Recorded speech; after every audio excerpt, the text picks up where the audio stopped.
Hey guys, in this month's top 5 in honor of the Goosebumps movie that is going to be released, I'm going to be talking about my 5 favorite Goosebumps books.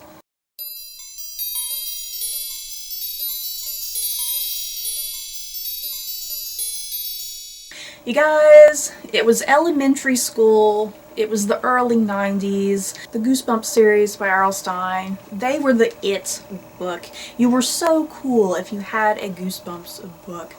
And I have a good maybe 50 books of the Goosebumps series. I think it went to about 60 or 70, I can't quite remember. But I do own a pretty good majority of the books.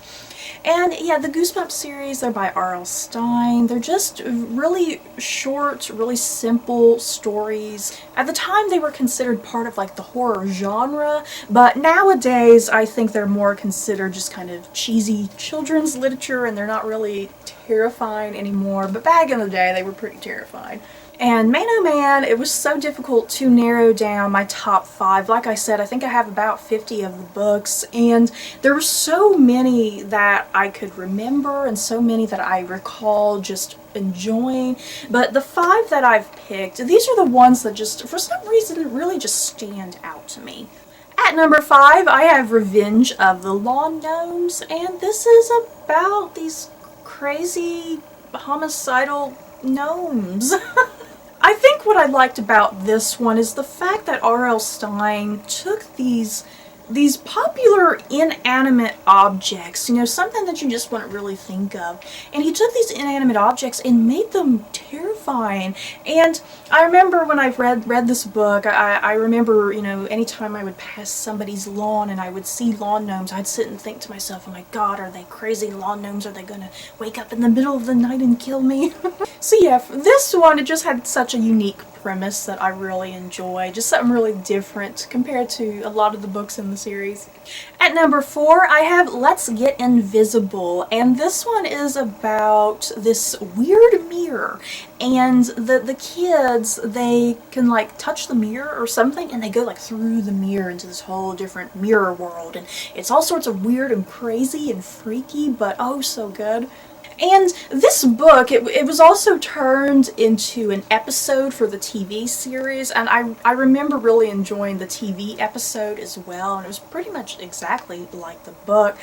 But yeah, I love the premise of this one as well, just so unique with the mirror. Once again, kind of like with Revenge of the Lawn Gnomes, you know, taking a mirror, something that's inanimate, but making it just utterly terrifying. At number 3, I have A Shocker on Shock Street. Ooh, I love this one so much. So good, so eerie.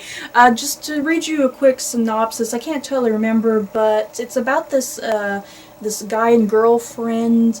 They love these horror movies called Shock Street movies or something.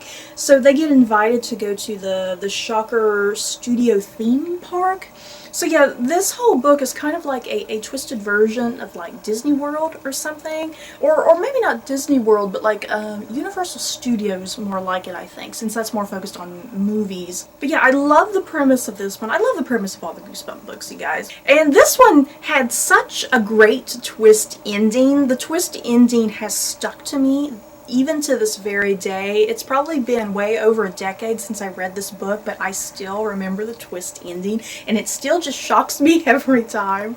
At number 2, I have One Day at HorrorLand.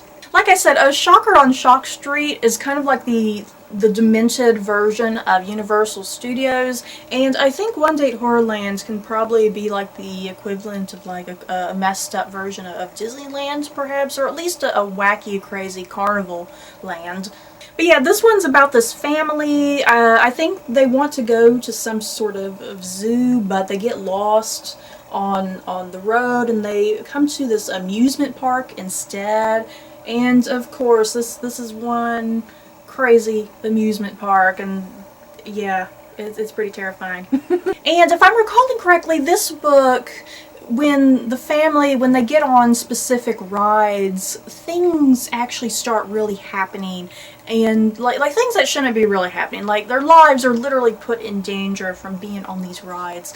And oh my goodness, I remember being so terrified by that whole aspect. Like, oh my god, like getting on a ride can actually kill you. And at number 1 is Say Cheese and Die. This book was the very first Goosebumps book that I ever purchased, and you all probably can't tell, but I read this book so many times that this cover is literally falling apart. I have this cover pretty much taped onto the book.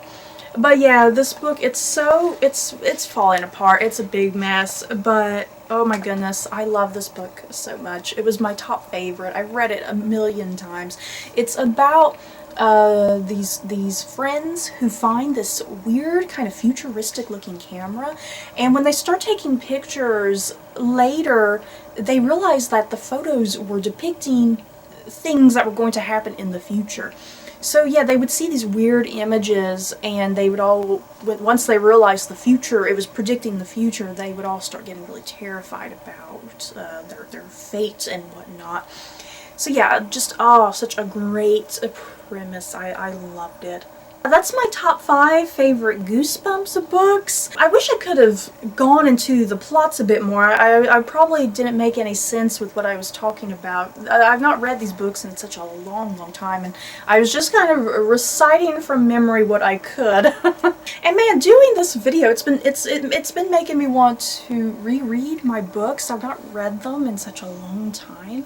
And also the fact that the movie is coming out, and I saw the trailer. I don't know if the movie is going to be any good. It's probably going to be cheesy as hell and kind of ridiculous, but I'm still weirdly excited for the Goosebumps movie. It's just a bit of nostalgia for me, and there were so many things in the trailer that I was like, oh, the lawn gnomes, oh, this, that. It's like there were so many images I recognized from the books. Have you guys read Goosebumps? What were some of your favorites, and do you plan on seeing the movie? So that's it for this video. I hope you guys enjoyed. Don't forget to like, comment, and subscribe. And if you liked this month's top 5, you may like these other top 5s. Bye guys.